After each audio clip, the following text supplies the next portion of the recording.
You built a real store with real products people want, but more and more, the sale closes somewhere you do not control.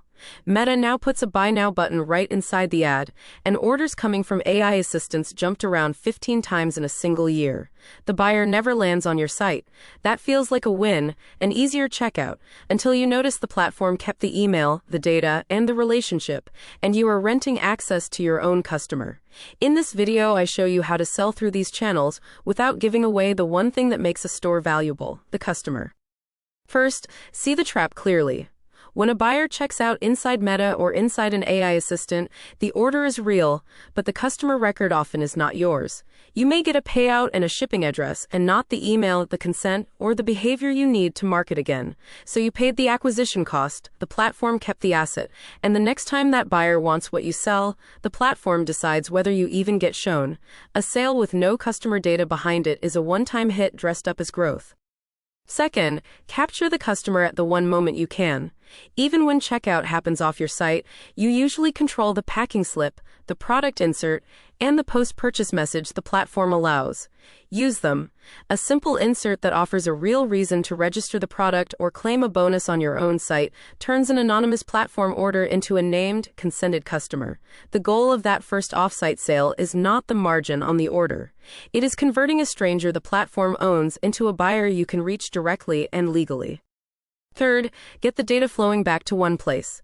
Pull orders from Meta, from AI channels, and from your own store into a single customer record, so the same buyer is not three strangers in three systems. Match them where you can, by email, by name and address, so you can see who bought once and who came back. This also lets you measure real profit per channel after the platform takes its cut, which is the only number that tells you where to actually spend. You cannot own a customer you cannot even see across channels. Fourth, win the second sale where you keep the margin. Once an off-site buyer is a consented contact in your system, your own flows take over. A post-purchase sequence, a win-back when they stop ordering, a replenishment reminder for anything they use up. Every one of those points the repeat order back to your own store, not back into the platform that charged you to reach them the first time.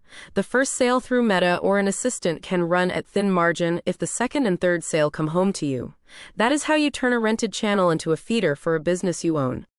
Fifth, none of this matters if the channel never shows you in the first place. These platforms only sell what they can read, so a complete product feed and clean structured data decide whether Meta or an AI assistant puts your product in front of the buyer at all. Keep every attribute filled and keep price and stock synced in real time, because a wrong quote loses the sale and the trust. Being readable gets you into the room. Owning the customer is what you do once you are there. You need both, and a lot of stores are doing neither. Here's the takeaway. Selling inside Meta and AI assistants is worth doing, but only if you refuse to hand over the customer along with the sale. Capture the buyer, feed the data back, and earn the repeat order on ground you own. If you want to find exactly where you are losing customer data today, I run a 72-hour audit for $497 and hand you the gaps. If you want me to build the capture and win-back system, I do that in a 14-day sprint that starts at $3,500.